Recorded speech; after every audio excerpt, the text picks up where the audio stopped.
अस्सलाम वालेकुम dear student, मैं हूं उस्मान रहमान, आपका मैं ट्यूटर। आज के लेक्चर 1.3 के लेक्चर नंबर 7 में हम क्वेश्चन नंबर 7 को स्टडी करेंगे। क्वेश्चन नंबर 7 हमें क्या कहता है, पहले तो हम इससे वेल नोन होते हैं कि इफ मैट्रिक्स 2 4 3a कि 2 into 2 4 3a positive 3 into 1b 8 4 is equal to 7 10 18 1 then find a and b। वो सवाल कह रहा है कि ये दो मैट्रिक्स दिए गए, इस ये वाला जो मैट्रिक्स है थर्ड मैट्रिक्स जो है वो इसके बराबर है। ये पार्टीशंस की गई है मैट्रिक्स को। पहले तो हम क्या करेंगे, दोनों मैट्रिक्स को कंबाइन करेंगे। कंबाइन करने के बाद अकॉर्डिंग टू गिवन कंडीशन क्या आएगा, इनका जो आंसर आएगा वो इस मैट्रिक्स के इक्वल होगा, क्योंकि दरमियान में उसने इक्वालिटी की सिंबल दे दी है, जिससे हमें ये पता लग रहा है कि ये वाला जो मैट्रिक्स है इसको कंबाइन करने के बाद ये वाला मैट्रिक्स आपस में इक्वल मैट्रिक्स हो जाएंगे। इक्वल मैट्रिक्स की जो शराइत है उसको हम आगे मजीद स्टडी भी करेंगे। तो पहले तो इस मैट्रिक्स को हम कंबाइन करते हैं। कंबाइन करने के लिए क्या तरीका था कि 2 जो इस मैट्रिक्स से क्या हो रहा है, मल्टीप्लाई हो रहा है। मल्टीप्लाई करने का क्या तरीका है हमारे पास कि बाहर जो कांस्टेंट नंबर दिया जाता है उस कांस्टेंट नंबर को हम अंदर मैट्रिक्स की हर एंट्री के साथ क्या कहते हैं, ज़रब करते हैं। पहले तो हम इसको सॉल्व करते हैं जी, क्या आंसर आता है इसका, इसको सॉल्व कर रहे हैं। 2 into 2 4 3a plus 3 into 1b 8 4 क्या आ जाएगा जी, ये 2 2 4 2 4 8 2 3 माइनस का 6 2a। 2 जो है वो कांस्टेंट है, नंबर है, a जो है वो अल्फाबेट है, तो ये 2a रहेगा प्लस 3 1 3 3b 3b हो जाएगा 3 8 24 3 4 12 नेगेटिव का 12। क्लियर। उसके बाद ये हम क्या करेंगे, दोनों को ऐड कर देंगे। 4 plus 3 8 plus 3b minus 6 plus 24 2a plus minus का हो जाएगा माइनस का 12।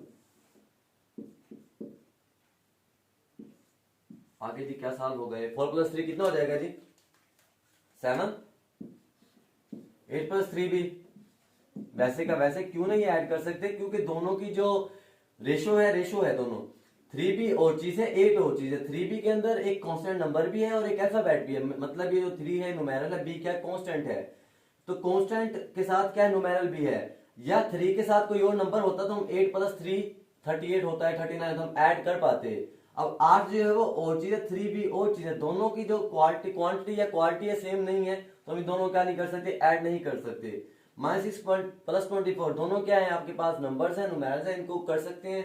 एक नेगेटिव है, सेकंड वन क्या पॉजिटिव है, 24 में 6 गया क्या हमारे पास आंसर आ जाएगा 18। पॉजिटिव का है नेगेटिव का, पॉजिटिव का क्यों पॉजिटिव का आएगा, क्योंकि जो बड़ा नंबर है बड़ी एंट्री है वो क्या पॉजिटिव की है। 2 है माइनस 12 को नहीं कर सकते, इसको वैसे का वैसे रहने देंगे। ये हमारे पास क्या आ गया जी, इसका इन दो मैट्रिक्स का कंबाइंड मैट्रिक्स ही आ गया। क्या है जी, इधर लिखते हैं जी 7 8 प्लस 3b 18 और 2a माइनस 12। तो ये चेक करें कि ये हमारे पास जो आंसर निकला था वो किसका निकला है, इसका आंसर निकला है। ये वाली चीज किसके इक्वल थी, इस मैट्रिक्स के, तो इसको हम डायरेक्टली इसके इक्वल लिख सकते हैं जी, लिख देते हैं 7 12 18 एंड 1। क्लियर। हमने इस मैट्रिक्स को इस मैट्रिक्स के इक्वल कह दिया है। अब इक्वल मैट्रिक्स की डेफिनेशन की तरफ आते हैं। इक्वल मैट्रिक्स हमने क्या पढ़ा था, इक्वल मैट्रिक्स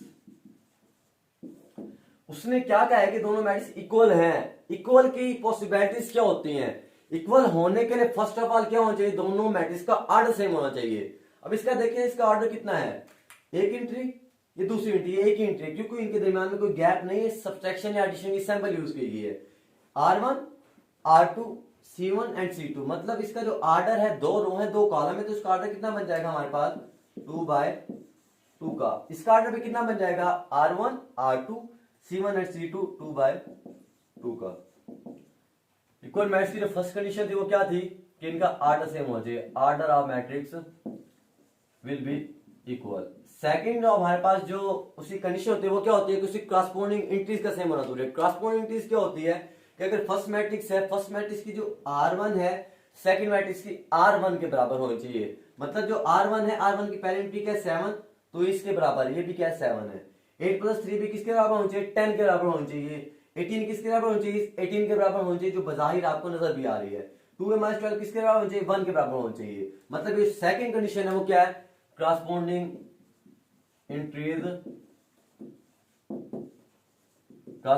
इंटीज आर इक्वल, के करस्पॉन्डिंग इंटीज का इक्वल होना भी जरूरी है। First condition order of matrix, second condition corresponding entries are equal. दोनों कंडीशंस को क्या कर रहे हैं? फुलफिल कर रहा है, मतलब इक्वल मैट्रिक्स है, ये प्रूव हो गया।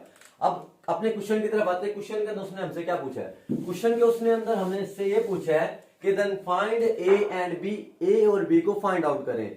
ए और बी क्या है? कांस्टेंट है, अल्फाबेट्स है, उन अल्फाबेट्स को हम फाइंड आउट करेंगे। अब वो आप alphabets by definition of equal matrix mention कर देता हूं, by definition of equal matrix. हमने 1.1 पढ़ी, 1.1 में क्वेश्चन नंबर 3 जो मैंने आपको कहा था कि एज ए एनुअल बहुत इंपॉर्टेंट है, उस क्वेश्चन नंबर 3 की तरफ उसको रिव्यू करते हैं। क्वेश्चन नंबर 3 1.1 का एक्सरसाइज 1.1 का क्वेश्चन नंबर 3 हमने क्या किया था? अपनी बुक्स के अंदर चेक कर लीजिएगा आप। उसके अंदर हमारे पास इक्वल मैट्स दी गई थी। इक्वल मैट्स में हमने उसके अंदर ए, बी और सी और डी के आंसर निकाले थे। कैसे? उसकी करस्पॉन्डिंग इंटीज को इक्वल करके। अब इसके अंदर हमने किसके जवाब निकालने? ए और बी के। तो हम उसके अंदर से वो वाली एंट्री उठाएंगे, वो वाली एंट्री उसकी करस्पॉन्डिंग जिसके अंदर alphabet A and B use होगा। तो अगर हम इसको सेकंड एंट्री को देखें 8 + 3b, तो ये एंट्री जो है इसके अंदर बी का जिक्र है, तो इसको क्या लिख सकते हैं हम? 8 + 3b बराबर किसको हो जाएगा? 8 + 3b बराबर होगा 10 के। क्यों 10 के होगा? क्योंकि इसकी जो करस्पॉन्डिंग इंक्रीज है वो क्या है? ये वाली 10 है। इसको बराबर लिख सकता हूं 10 के। दूसरी 2a - 12, ये पहली 10 के बराबर लिख दिया। दूसरी है 2a - 12, इसके अंदर अल्फाबेट यूज हो रहा है। इसकी इंट्री किसके बराबर आएगी आपके पास? ये 1 के। तो इसको लिख सकता हूं मैं 2a - 12 बराबर है 1 के। Clear? By definition of equal matrix हमने दोनों एंट्रीज को सेपरेट कर लिया, जिसको हम इक्वेशन नंबर 1 का नाम दे देते हैं, इसको इक्वेशन नंबर 2 का नाम दे देते हैं। क्लियर? दोनों एंट्रीज के अंदर जस्ट एक अल्फाबेट का जिक्र है। मतलब आप किसी भी एक इक्वेशन को उठा लें तो आपके पास जो इसके अंदर जो अननोन वेरिएबल है, अननोन जो इसके अंदर अल्फाबेट हम उसको फाइंड आउट कर सकते हैं। पहली इक्वेशन को उठाता हूं यूजिंग इक्वेशन 1, 8 + 3b बराबर हो जाएगा आपके पास 10 के, और 8 + 3 बराबर 10 के। 3b, जो चीज हम फाइंड आउट करने होते हैं, जो चीज मतलब अननोन होते हैं, इसके अंदर अननोन कौन सी वैल्यू है? b की वैल्यू है। अननोन क्या है? ये वाला b है। जो चीज हमने फाइंड आउट करनी है, जो चीज अननोन है, उसको हमेशा अपने लेफ्ट हैंड पे रखते हैं, मतलब जिसमें आप वॉच पहन रखी है। 3b को इधर रखेंगे और इसके अलावा जो कुछ होगा लेफ्ट हैंड साइड पे उसको हम शिफ्ट करते हैं किधर? राइट हैंड साइड पे। कैसे? 10 पॉजिटिव हो जाए क्या हो जाएगा? नेगेटिव पे 10 - 8। 3b बराबर हो जाएगा 10 - 8 बराबर है 12 के। तो b का आंसर हमारे पास क्या आएगा? नेगेटिव हुआ 10 में से 8 गया 2। b का आंसर हमारे पास क्या आ जाएगा? b के साथ जो 3 है वो क्या हो रहा है? इधर मल्टीप्लाई हो जाएगा, क्या हो जाएगा? डिवाइड। तो b का आंसर आएगा 2/3। ये हमारे पास किसका आंसर आ गया? इक्वेशन नंबर 1 के जरिए ये b का आंसर आ गया। क्लियर? इसी तरह हम किसको यूज करेंगे? इक्वेशन नंबर 2 को। इक्वेशन नंबर 2 को यूज करके हम किसका जवाब निकाल सकते हैं? इक्वेशन नंबर इसका a का, यूजिंग इक्वेशन 2। इक्वेशन 2 क्या है हमारे पास? 2a - 12 बराबर है 1 के। जो चीज फाइंड आउट करनी है, मतलब अननोन है, इसके अंदर अननोन क्या है? a है। उसको हम क्या करेंगे? लेफ्ट हैंड साइड पर रखेंगे, और उसके अलावा जो कुछ भी हो उसको हम कहां शिफ्ट कर देंगे? अपने राइट हैंड साइड पे। 2a नेगेटिव को जाए क्या हो जाएगा? पॉजिटिव का 1 + 12। 2a 1 + 12 क्या आंसर आता है हमारे पास? 13। तो a का आंसर हमारे पास क्या आ जाएगा? 13/2। क्यों? क्योंकि 2 जो है वो a के साथ क्या हो रहा है? जरब हो रहा हो जाए, क्या हो जाएगा? तकसीम। तो a का जवाब होगा a बराबर है 13/2 के। इस तरह हमारा a का आंसर भी आ गया और b का आंसर भी आ गया। ये जो दो आंसर है इस इक्वेशन को सेटिस्फाई करनी है। हमारा ये जो सॉल्यूशन का टॉपिक है, 2 नंबर का क्वेश्चन आता है 2 मार्क्स का। यहीं तक हम इसको कंप्लीट कर देंगे, हमारे 2 नंबर कंप्लीट हो जाएंगे। आपकी सेटिस्फेक्शन के लिए बता रहा हूं कि इक्वल मैट्रिक्स होते हैं, ये प्रूव आपको करना सिखा रहा हूं कि प्रूव आप कैसे कर सकते हैं। अगर ये वाली वैल्यू मैं इस एंट्री के अंदर पुट कर दूं तो हमारे पास जो आंसर आएगा वो क्या आएगा? यही आएगा। लेट्स प्रूफ चेक करता हूं।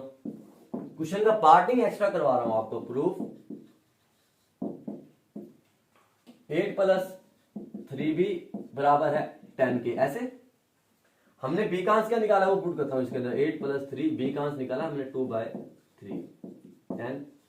ये इससे क्या हो रहा है, जरब हो रहा है, ये nx है मतलब नोमिनेटर और ये क्या है dx है डिनोमिनेटर, मतलब ये मुखरिज कुनिंदा उर्दू में और ये शुमार कुनिंदा।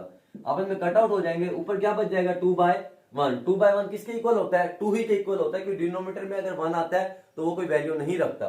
तो 8 + 2 कितना हो जाएगा,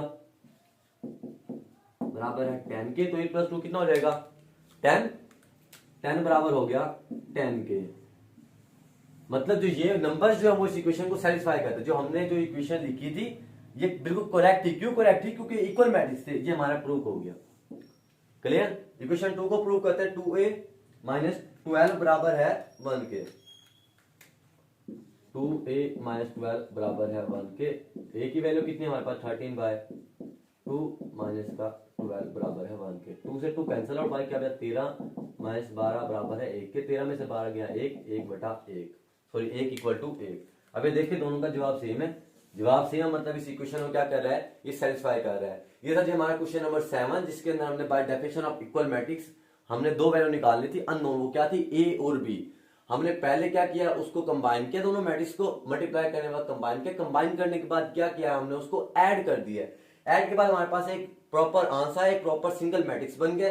फिर हम सिंगल मैट्रिक्स को हमने इक्वेशन की उसकी मदद से, क्वेश्चंस की कंडीशन की मदद से हमने क्या किया, उसको इक्वल किया। इक्वल करने के बाद हमने इक्वल की मैथ्स की डेफिनेशन के थ्रू इक्वेशंस बनाई जो अननोन वैल्यू थी। अननोन वैल्यू इक्वेशन बनाने का हमने उसको सिंप्लीफाई किया।